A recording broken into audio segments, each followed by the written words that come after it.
Hello, Drunkduckers. This is Ozone Ocean, and I'm here to talk to you about the Drunkduck Quackcast with Tansterine and Baines. Hello, guys. Hello. Hello. And we're on Quackcast number 796, and it's another one about your process.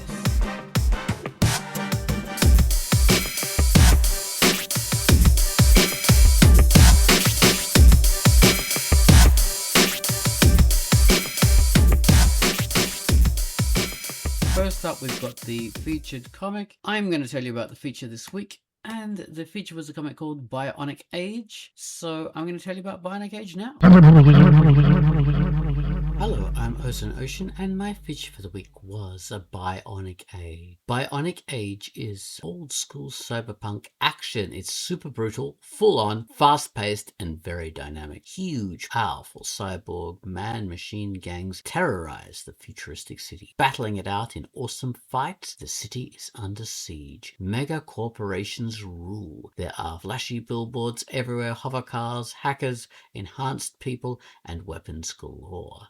These are furry characters as you've never seen them before. Bionic Age is an action cyberpunk sci-fi drama story comic. It's mostly in solid black and white, well drawn, very compelling, and the story is addictive. But if you remember the old school cyberpunk from the 1990s when it was super brutal, that's what this really is. It is classic cyberpunk. There's a lot to enjoy in this comic. It's quite a long story, so you can really get into it and have a lot to read and a lot of fast-paced action and thrill rides. So read it. This comic is by Vulgar Little Puppy and it's rated M for mature. That was Bionic Age, which was a cool little comic, which is why I featured it. Very like 1990s cyberpunk. If any of you remember what cyberpunk was like in the 90s, a lot of anime cyberpunk, but it's not just anime, but cyberpunk was very brutal back in the 90s, very brutal. And this comic is like that. Okay, so next up we've got the music, the featured music. So Gun Wallace, the best of from Gun Wallace this week. We have chosen something to go along with Pride Month, which was a comic by Vino Mas. Your choice. So I described this music as get down with this dirty disco, makes you want to dress in drag and get on the dance floor. So groove along with Your Choice.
That was the comic Your Choice. Well, the theme to it anyway. Which is a great comic by Vino Mas. Okay, so guys, your process. This is a very important thing, your process. What is your process? How do you work? I cry a lot. There's a lot of tears and frustration. Very sad. Yeah, and it's very tragic. I repeat the phrase, I can't do this. I can't do this a couple hundred times. What did I get myself into? Yeah, it's like, what's the point? Why? I'm talking to myself, and I drive around a little bit, and then finally I'm like, well, you know what? And I say this exact phrase all the time. I'm just making this up as I go. I don't know what I'm talking about. My process is after the sort of vague planning. I hear more. I know I didn't have any more. I was just I want to what get to phrase the do I stage when say? you're walking barefoot on the beach, staring out at the sunset. Oh, see, that would With be lovely. I never get there. I'm just yeah, I'm like eating some pizza and just crying at the same time as I'm eating, and then I'm finally like, oh, I know what I could do. I could have I um know what I could do. Fart joke. Works every single time. I could just have the characters walk over here and he could say something. Yeah, I don't know. Yeah, well, that's a killer. That works. I mean, walking over here and saying something, Yeah. I'm gonna steal that, Baines. I'm gonna Well, steal it's all yours, man. I'm not trademarking that. that. All right, all right, all right. Oh dear. Okay, yeah. Yeah, but Speaking of anyway, all so right, all there's right, a all right. lot of like rough Oh no. and vague and sort of pondering and thinking, and your mind wanders, and that's all part of it. But the actual like process, sitting down to do the pages, um, I do a lot of the planning. I do like all the layout first, and then a sort of a little Hmm. point form outline of this part of the story. In I usually do it in just into the computer or whatever. And Hmm. then when I have a better idea of what I'm doing vaguely, I sort of do this section of the story. I kind of write it out in paint.net. And then I sort of look at it and say, okay, well, how much can we do on this one page? And then sort of figure out, well, okay, it'll be this much. And then the page, oh, it could be this. And you sort of adjust and blah, blah, blah. And I do the whole layout on paint.net usually, which is panel layouts and rough sketches, and then I'm moving stuff around, and then I figure out all the text for the page and move stuff around more, and finally plan out what it's going to be, and do very rough stick figures or scribbly Hmm? sketches of what the camera angles are and all that. And then I go into my art program or 3D program and do the actual art, and bring that in Oh to wow. bring that back in and put it all together and just wait for the money to roll in. Still waiting for that. So this is interesting. This is for your 3D comic, like the Kaiju Valentine. Um, you sketch it out first, and then you go and place the characters and get them all like rendered and different angles and stuff like that based on your sketches. Is that Yeah, right? yeah, that seems to be the best process. I finally landed on that. Like when I finally know what angle I want and what I want them doing, and then when you're actually doing the 3D thing, um, or even if I'm going and doing artwork based on the stick figures, which is the same process for me, Hmm. things might change a little bit again. Like it might when I'm actually doing the Yeah. hopefully better quality or the 3D version, like, oh, this looks a little better, or it kind of comes out a little bit different sometimes than what I sketched out, but usually Yeah. pretty close. Yeah, It's good to be adaptable like that, so you can take advantage of inspiration and totally. different things that are working. Yeah. Yeah. But it's a very cinematic process, really, isn't it? Yeah, I guess so. Storyboarding.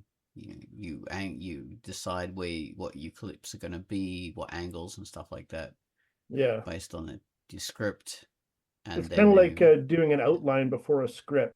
You have these sort of rough Mm, idea of what you want to get across and what should happen, and but you haven't written a full script yet, so you still have freedom to move stuff around, and it's very loose, and you haven't spent a lot of time like drawing stuff or creating stuff yet. So yeah, you can mm. move stuff around very freely, and then once it's kind of settled, it's like, okay, now I can do the actual visuals. Yeah. Okay. I think my process is similar. I only use like my art flow on Samsung tablet. I've loved Samsung tablets from the very beginning when they first started them, and this was long before frickin' iPads started with their, pens and everything like that. Because Samsung was using the Wacom technology, which was the first real, um, ability to draw on screens really well. that was Wacom and their syntax and all that. So, but then Samsung, when they started doing, giving pen usability, they used the Wacom technology, which is why I went towards them, because I love syntax and Intuos tablets and all that kind of stuff. So yeah, but yeah, so I use the Artflow, and I work this a very similar way to you, Baines. I've got my script written out in Google Docs, so that's where it's all out. And then what I do is I do a screenshot of the page that I want to be having on my comic, and I just screenshot it to the tablet, so I can have everything there in Artflow, and I can actually read through the script as well and draw a thumbnail at the same time, and they kind of work out what the action is going to be split up on the page with all the different panels, and then and I know how much text is on there, but I don't actually put the text on there, and I don't do speech bubbles. I just because I know how much text is going to be on there anyway, so I make sure there's enough background clear space for the text to go in. I know that because I don't know how big the speech bubbles are going to be and all that kind of thing. That's going to happen when I've finished. I just need enough room for them to fit in without covering up anything. Yeah. So I've done enough comics to know how much space that's going to take most of the time. Right. And yeah, then I just do all my thumbnails, and I also have pages that I've previously done, and I have them on the page as well. So I can have continuity. So I know what the character looked like last time. I know the colors. I know what they were wearing. I know their expression. I know everything like that. So I've got maybe 2 or 3 pages. Sometimes it's up to 15 pages that I've got mosaiced everywhere on the same page. But that gets a bit much because you really can't, it's hard to see what's happening if you've got too many save bits of artwork on there. But like I'm saying, I do it all in this Artflow, all in this program, all on the tablet. So if I need reference, I can take a photo of my hands or whatever using the camera on the tablet, and that's in the same page as everything else. Or I'll download a picture from the internet and stick that on the tablet as well, so everything will be there. Or I'll download it on my phone and take a photo of it, so I don't have to mess around with the tablet doing that. So everything's there. I draw up, basically I draw up a series of thumbnails and I enlarge them to fill the whole page, set the tone of the page to I don't know, 60% of the opacity. Then I make another layer and I draw over the top of it, because so the lower layer that I originally drew is a bit lighter, so it's easy to draw over the top and correct mistakes. And then I just do the same thing maybe another time or 2 times, depending on how many errors, how rough the artwork is. And then I'll just have a final version and set that to multiply and then color underneath. And then color over the top if I need to do special effects. And then the final stage is, of course, the lettering, which is, I just, I have guidelines that are the same guidelines that I always try and use, with the same sizes. So I have those on a layer right below, so I can always just, bring those to the top. And then I just do my lettering in between those guidelines, however much will fill up the speech bubbles that I need, 2 lines or 3 lines worth. And then I do the speech bubbles over the top of those. They're little square speech bubbles. I just do them as squares, erase the edges. Then I erase the corners, I should say. Then curve the lines so they look like these rounded blocks, and then put little tails on them and fill it up, and then fill them up with white so they're proper speech bubbles, and there you are. It's a very, very kind of simple process. But what I like to do in the text is, if there's a comma or a full stop, I make a new speech bubble, because it just it flows better that way. Yeah. So, and then an ellipsis, anything like that, because that's a natural break in speech. So if you create a new speech bubble, even if it's joined to the speech bubble like they're joined right up to each other or joined by a tail, it still reads better because that's a natural speech flow. Because if you feel you want to put a full stop, then you feel you need to create like a bit of space, don't you? So Good it point. reads better that way. Yeah. I I don't sort of think I have started doing. that kind of rule exactly, but I do spend some time on each page, like sort of separating out the text. Like, oh, should this be one bubble or two, or like sort of moving stuff around and seeing, well, how much do you want to say in one speech bubble, and sort of spread it out so it's kind of hopefully readable and pleasing to the eye and everything. But I don't. That's a good rule. I don't even have rules. I just kind of go by intuition with that stuff. Okay. Yeah. Well, I started doing it in Key of Dreams. Oh, cool. Yeah. Yeah, because there was a lot of text in there, and rather than have it as like a big block, I thought if I just separate this out with the full stops and the ellipses and the commas and things, then that will make this a little bit more dynamic. So, and it worked in the end, I thought anyway. But it Oh, yeah. really works for Bottomless Waitress and Piggy TA. Right. So yeah, I like doing that. It bloody works. Yeah, because speech bubbles are a freaking hard thing to do. Like it makes it easier when you've got more rules because you think less about it. Because if you have to think about this stuff, then it's really hard to do. That seems like a good idea to actually have some guidelines for yourself, whatever ones you choose. And yeah, like have Yeah, end a sentence, or at least normally, like if you end a sentence and that's the end of the speech bubble, that makes a lot of sense. exactly. Yeah, it just ends the speech bubble. I mean, it depends. Maybe it's not right for the panel or something like that, or maybe you've got two characters too close together, so you have to. You, Yeah, you it haven't got the depends. room, Yeah, but for sure.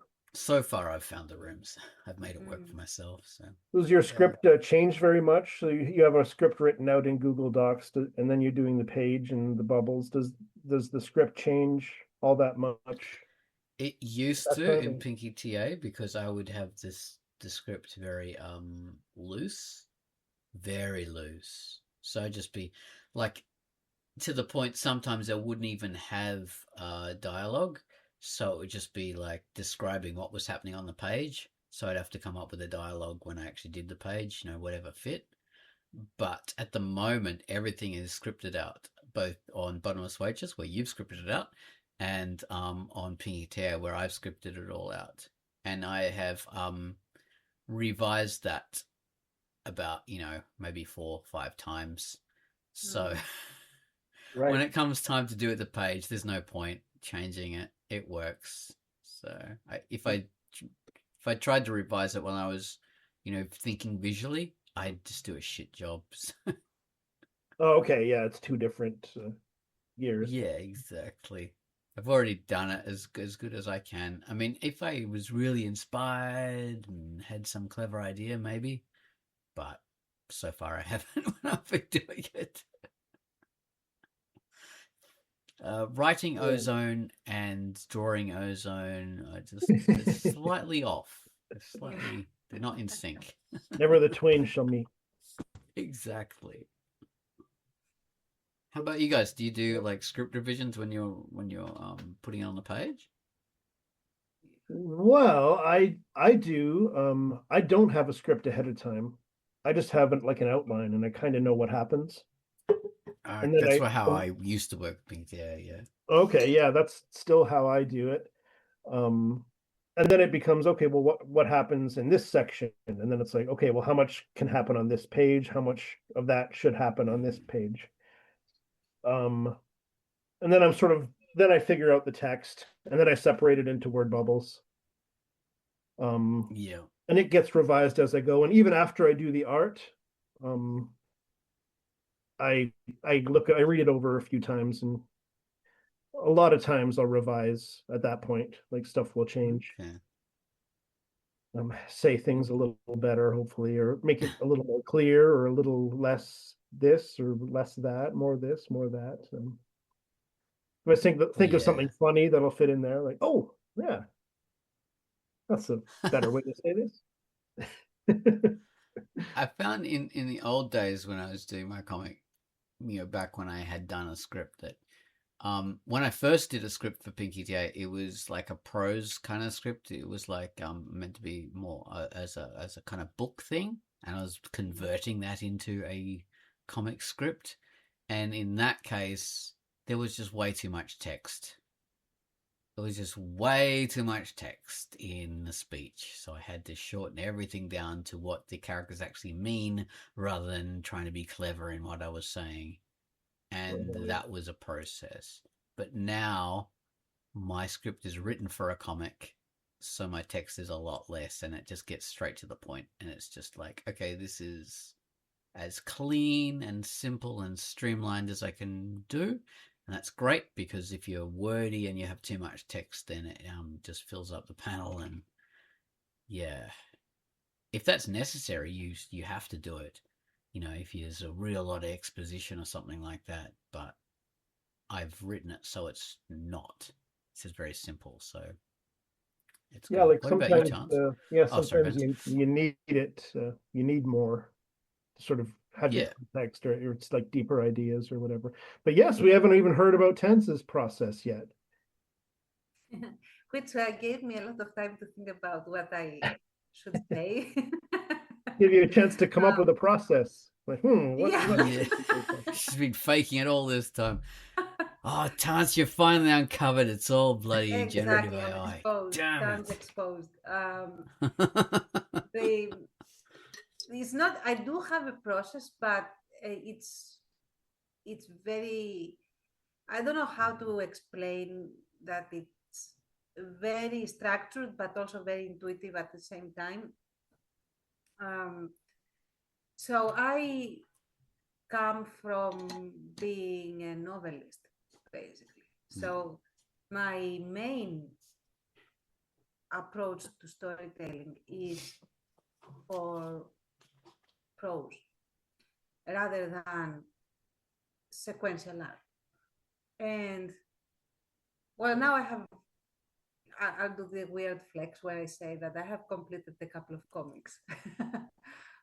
Yeah, you've done a lot uh, of both. Lots and lots of comics. yeah.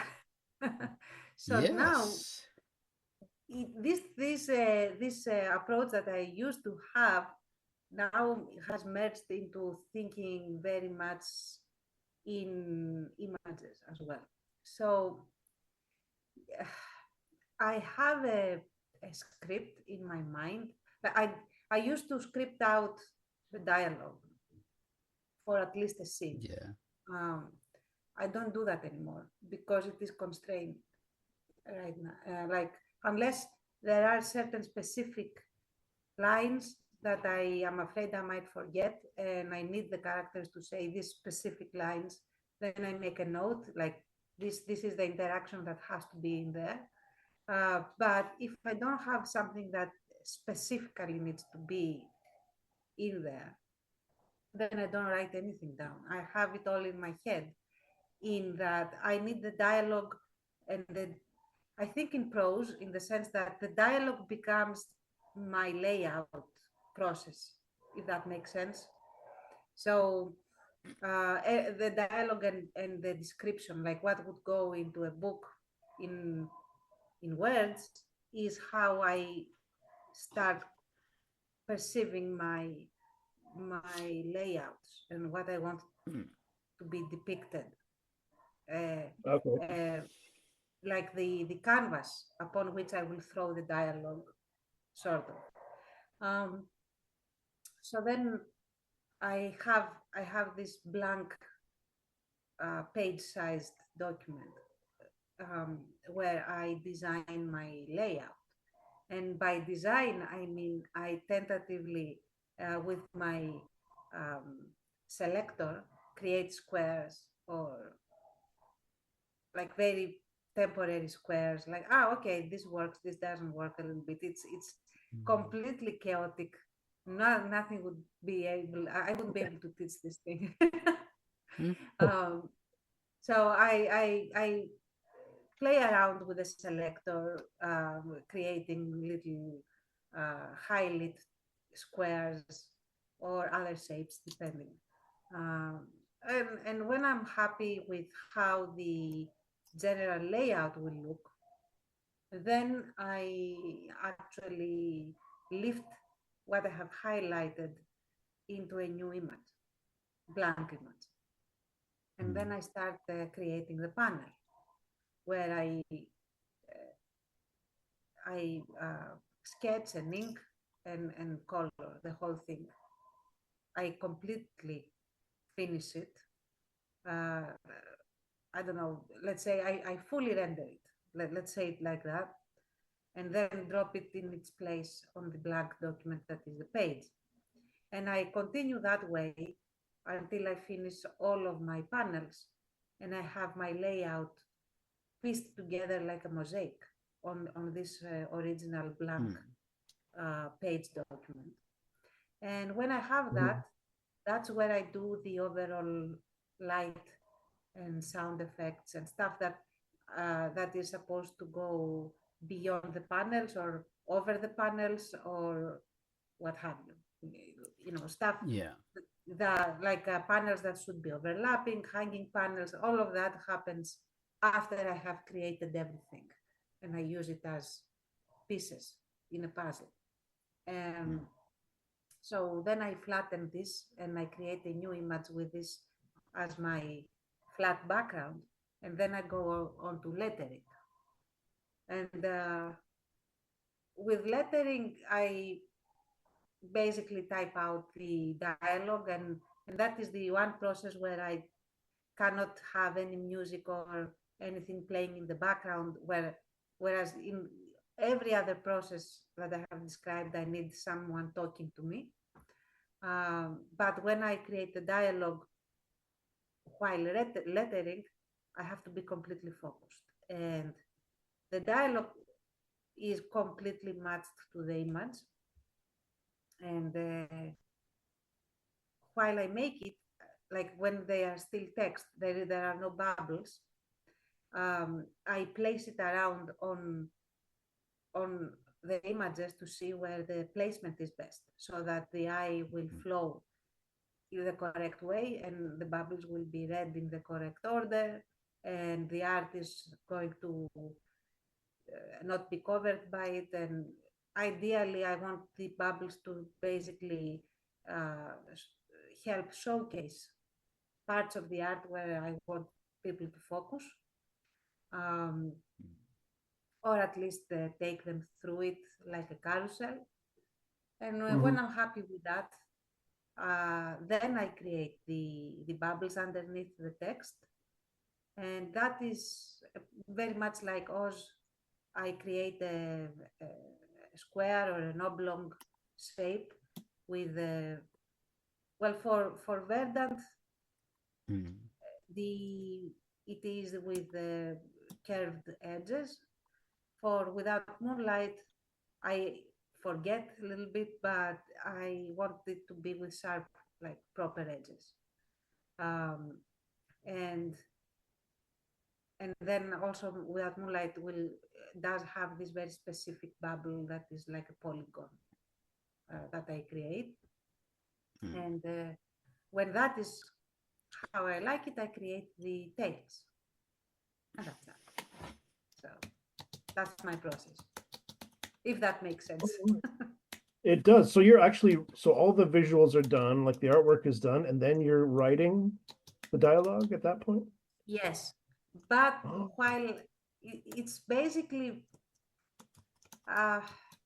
it's pre-written because I know how it's going to be in my head. Right. I just haven't scripted, like taken time to type it out. I know that, okay, this character is supposed to be saying this, this character is supposed to be saying that, and I just don't write it out unless it has to be super specific. Right. Like for example, okay. Yeah. in Verdant, I needed to have Ethan make a quip, a comeback that needed to be that for all the art to make sense, but it was over 2 pages. So I was afraid that I would forget, because I forget if my head wasn't, screwed on, I would forget that as well. I Mhm. forget everything at all times. So I was afraid that I would forget the comeback. What would be the Yeah. comeback that Ethan is saying? So I had that actually written out on the page image with just a note with my hand, like handwritten with the stylus. This is the line. Yeah. Don't forget, But beyond that, ironically, I never forget what they should be saying, but I might forget specific words, how Yeah. I initially conceived of it. So But like this character is trying to do this, that they're yes, determined or they're angry or they're yeah, afraid or whatever that is, like all that stuff. Obviously to yeah, do the artwork. absolutely. Yeah. Yeah, and exactly like the how I want the dialogue to come out is how I conceived of my layout. Like, how do I want the layout to be? Especially Yeah. lately, I really like panel-less pages. Mhm. I try not to overuse them, but yeah, I use them when a character is having like a very intense moment in some fashion, and I know that the dialogue has to be a certain tone and they have to be saying certain things. Yeah. Right. Yeah, panelist layouts are fun. I did that a few times in my comic life. Not many. It's just that you do it for emphasis, don't you? Yeah. Like I did it in Bottomless the Waitress. Most iconically with the Spork page, I think the angry page of Polly screaming at Francis Yeah. for having a bucket on her head, and then just went crazy. So Mm-hmm. it's just like them in colored silhouettes. Yeah. Francis and no, Jane and Polly as colored silhouettes. So um, Polly is trying to get Francis, and Jane is pulling her back, and she's Yeah. Yeah. screaming. And there's I that remember was that. great fun to do. Yeah. Like for example, You in use smoke in yours, don't you? what was that? You use smoke to separate the panels. Yeah, in I think. like I have in I'm now making the second volume of Without Moonlight, and Oz is referring to a page that he has seen because he's one of my best patrons. Oh, is that a spoiler? Oh, damn it. It's not a spoiler because nobody knows what you're talking about. But in Without Moonlight, I use panel-less pages, usually for when characters remember things and they are narrating things that they remember. I did that in the first volume with when Arthur was talking about his family and what happened to his brother, and I also use it now. Oh, Did we lose Oz or just do I his visual? continue now? What do I do? I'm still here. Just visuals. Go on. Okay. And I still use it now with another character that is in a specific situation where they are reminiscing. Well, it's not a reminiscing because they're not doing it because they're having fun, but they are rolling thoughts in their mind, thinking of a situation. Let's put it that way. And yes, in that case, because they are smoking, the panels are separated by the smoke that this character is producing. So yeah, that's how I That's use really it for cool. Without Moonlight. In Verdant, it's usually when there is very intense magic happening or action. So Yeah. Yeah. It's a good way to show the magic.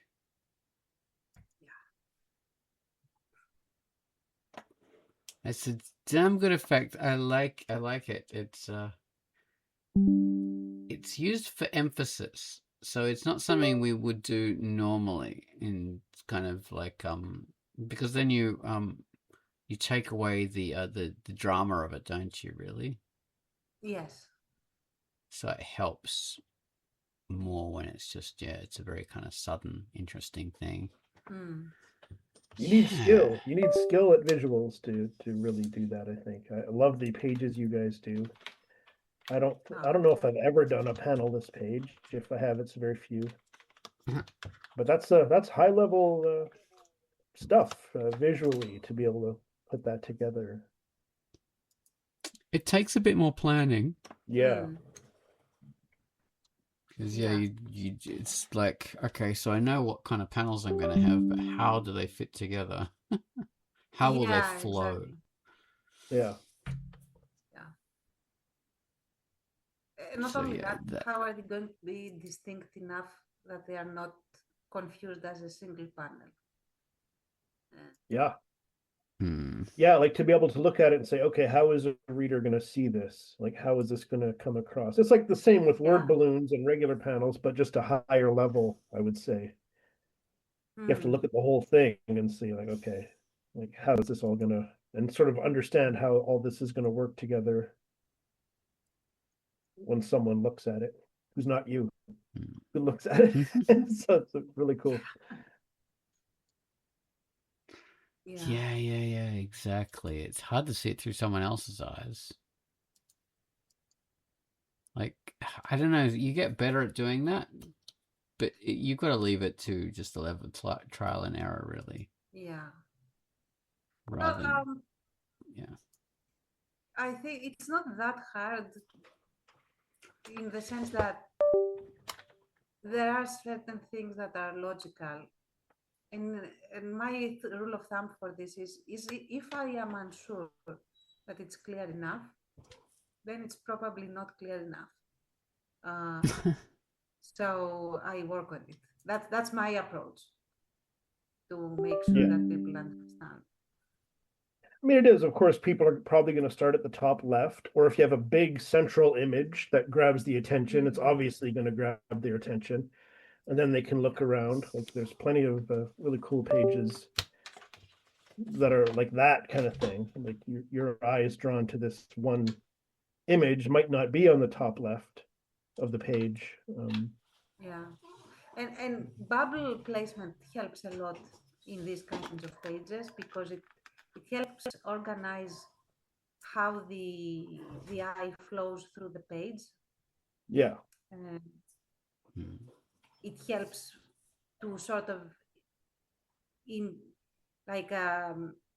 indirectly tell the reader where to start looking at the page. Yeah, that's the only way that I know how to do that. It's like, well, I know how I read.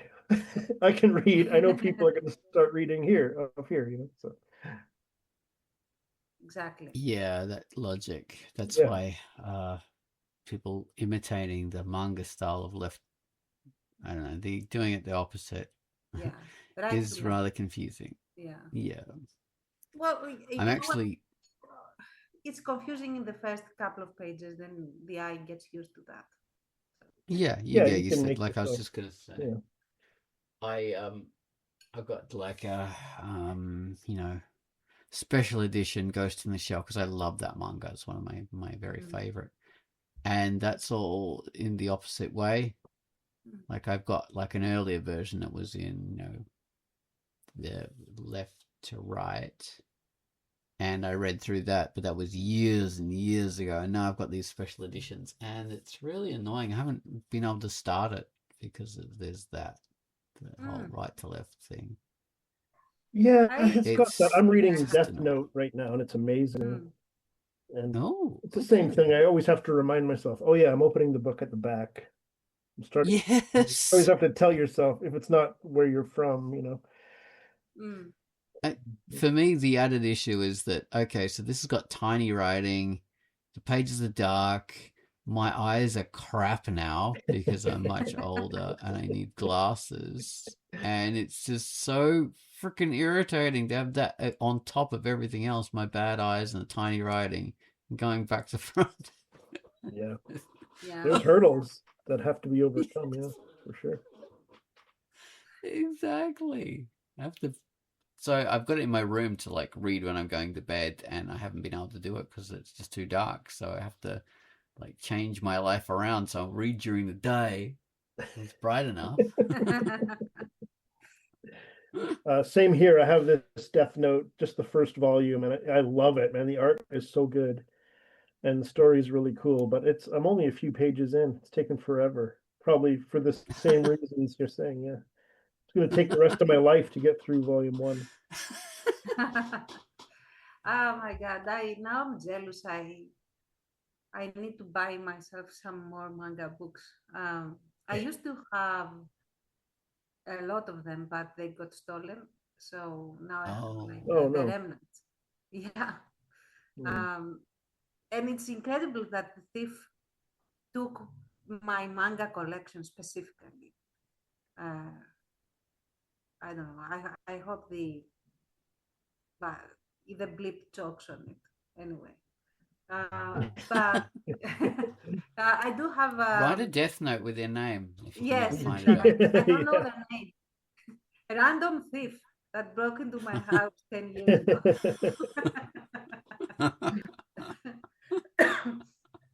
But I do have some remnants, like some books that the thief didn't locate because thankfully my library arrangements are completely chaotic. Yes.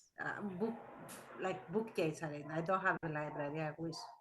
Um, so uh, excuse my cat if you can hear him. So No, I just hear dogs. Yeah, just some the fake dog. dogs. Also excuse the dogs. um, it is approaching lunch dinner time. That's why everyone is vocal. But yeah, I do have some of these manga books that I also really like, but I haven't opened in years, and I feel now remiss and like I haven't done my homework. I have to do that. So, but yeah, I remember really liking them, and I like the feel of the manga book in my hand. Yeah. Yeah, for sure. Yeah, lovely. There's nothing like an actual book to read rather than just digital, which is the fad now. I mean, it's not even a fad anymore. It used to be a fad. Now it's like the standard to have everything digital. And you know, me saying that, and I'm reading all these comics online on Drunkduck. Yeah, same. So yeah, the Well, poster yeah, boy you know, for it. yeah, it's a cost thing too and a space thing. Like who could like Exactly. everything you read online, imagine if you had to buy physical books, first of all, to buy them all, and then you have to put them somewhere at home. It's like that'd be pretty tough.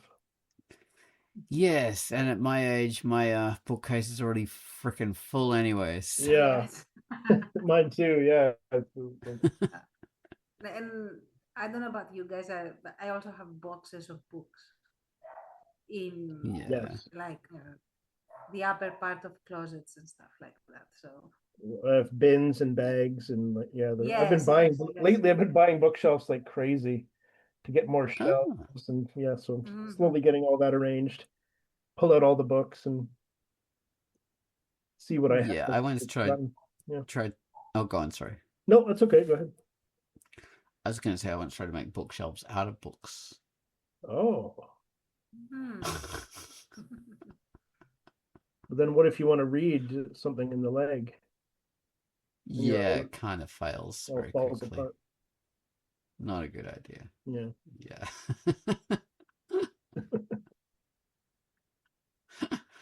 Oh, yeah. I don't read much real books anymore. I'm ashamed to say Yeah, me neither. because it's so easy Me neither. with Like all the pulling out digital all these stuff. books now that I have some shelves, like sort of digging out everything. It's like, oh my God, I have all these books. So many that I've either I've never read or I've read only part of them. Like, yeah. I do plan to correct this. Even starting like this summer, I want to get back to reading books. Uh, and hopefully, like now that I am starting to have a little bit more time because I didn't have any time to do anything for half a month or so. Mm. So I'm hoping now I can get back to that because I really miss it. I really miss reading books. Um, and also, I really miss reading fiction books. I have read a lot of non-fiction and I still read a lot of not non-fiction. And because I'm now starting again my research, that's going to, exponentially increase. But how about fiction? I haven't read other people's fiction. I mean, aside webcomics, actual Mhm. prose, Yeah. in a good while, and I don't like that. I miss it a lot. So Yeah. Yeah, it's good to read fiction. yeah, there was a time Reading. when I was a God. student where I used to read like 3-4 books a week. Wow. Mhm. Yeah, and Yeah. and now I haven't read anything for years. So yeah. Yeah, I plan on rereading some of my old favorite books because Mm. I had great experiences with them. Mm-hmm. And yeah, I plan on. I tried to do that by like downloading a digital, like buying and downloading a version digitally of a Mm. favorite book, and I didn't make it. I just stopped. Yeah, it's hard to read it like a novel online. It can work, but yeah, it's a little bit tough. It's nice to hold a book, physical book. Yeah. I haven't read prose, or very little anyway, in a long time, especially fiction. Well, I did this because I was too lazy to find it in my library of books. Oh, you've got them around somewhere. Yeah, I thought I'd just buy it online instead I, and think, oh, that's easy. I do have a digital collection of books.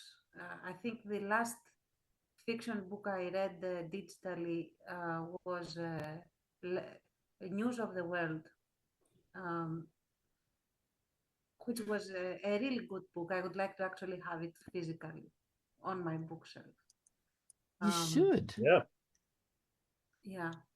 Uh, i- Personally, it's easier on my eyes to read it digitally, Mm. but Right. yeah, I would still want to have a hard copy. So Yeah, that's one thing. Yeah, because when you're a bit older, your eyes don't get as good as they were anymore. And digital stuff, you can make it like more appropriate to your eyes. Yeah. Plus, Zoom it can be in, brighter and all that. magnify this. yeah, and my eyes were not the best at their peak anyway.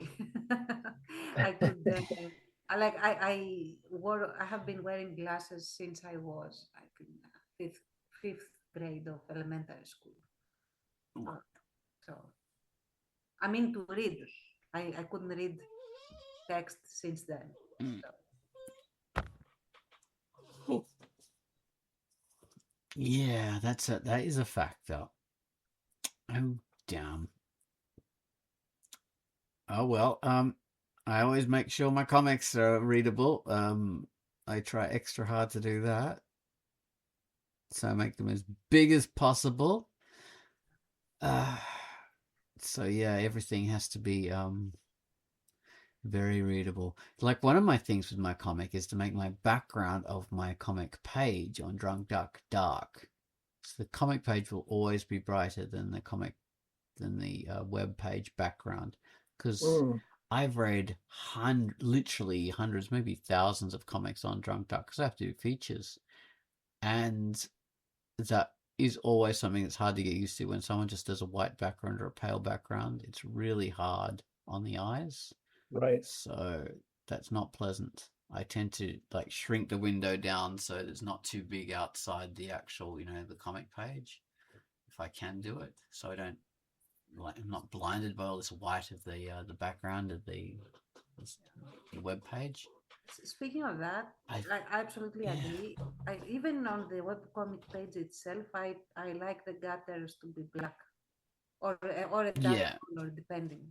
Uh, I find that the panels pop a lot more, and the page is easier to read through. At least for me, I don't know. Yeah. Mm, very much. I mean, if I had my way, which I probably pretty much do, um, I'd make in the new version of the site. I'd make the default comic page would be dark. So if you want a bright one, you have to do it yourself, but it's just going to be dark. That would be my choice. Hmm. Maybe other people will overrule me because it's a community site and it's not just one person deciding this stuff. We did have a really good idea that the site should have a dark mode.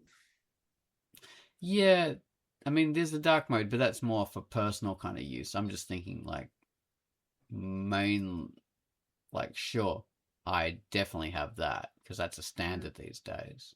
Mm-hmm. But I'd also have the main default of all web comics. Yeah.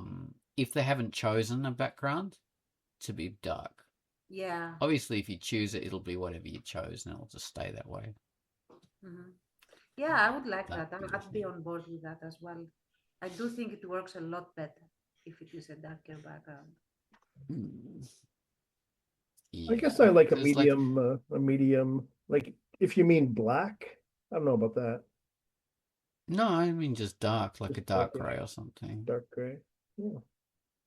Yeah, like I mean, traditional comics are white with the comic pages on them, but they're small in that the paper that the comic is printed on is filled with the comic page, and the whiteness around the edges is a very thin line, so it's not overpowering you. Whereas on a web page, it's completely different in that the page can be whatever size your computer screen is to Yeah. the right and left of your narrow, portrait aligned page. So it really does count. So yeah, that's a significant factor. Yeah. I'm just on the duck I looking at wouldn't my be. comics. My Kaiju Valentine comic does have a black background, actually. There you go. There you There go. you go. And it looks fantastic. It works. Yeah. It gives it a kind of like classiness as well as making the artwork pop out, which it Yeah. really does. So yeah, I like it. You Oh, did well, Baines. You did well. it worked out. I mean, this supports your argument. Yeah, definitely. It's sort of a soft gray on my other comic, Untypical Yeah, Strange. But it could be black. Why which is a not? good compromise. Yeah. I think But that's a anything, good compromise. yeah, I think anything that isn't like pure white or close to pure white works Yeah. better. Yeah. Yeah, the pure white, I don't know why we ever did that. It's just so damn hard when you're reading through page after page after page. Because white is the brightest that a comic page can be, Mm-hmm. especially on a computer screen, which Mm. means it's outshining anything that you're doing and it's making your artwork look cheap because it's brighter than what you've got. Yeah. That's a good point. It's funny, you remind me Yeah. that I've bought some reprints of comics I loved when I was younger in more recent years. But a lot of them I didn't like because of the glossy, bright white paper. It's better quality paper, I'm sure, but I'm like, man, when I love this artwork, it was on newsprint. So it's sort of a grayish, and that's a nicer read. It's like like in novels, like in fiction, the pages are, or at least used to be cream colored as opposed to white, right? Yeah, they did, didn't they? Well, they had acid in the pages and they slowly got yellow and all that kind of stuff too. So, Right, over time, yeah. And then nonfiction is usually like textbooks, and nonfiction is like white pages. yeah, better quality Yeah, paper. Way better because they're more expensive. Yeah. And they have to last longer. Yes. Oh yes. So, Well, yeah. I think we're sort of reaching our limit now. So Yeah, we we've should wandered. wrap it up. We wandered and got lost. All right then. Thanks very much for being part of Quackcast number 796. Yay. Thank you, Abby. Bye.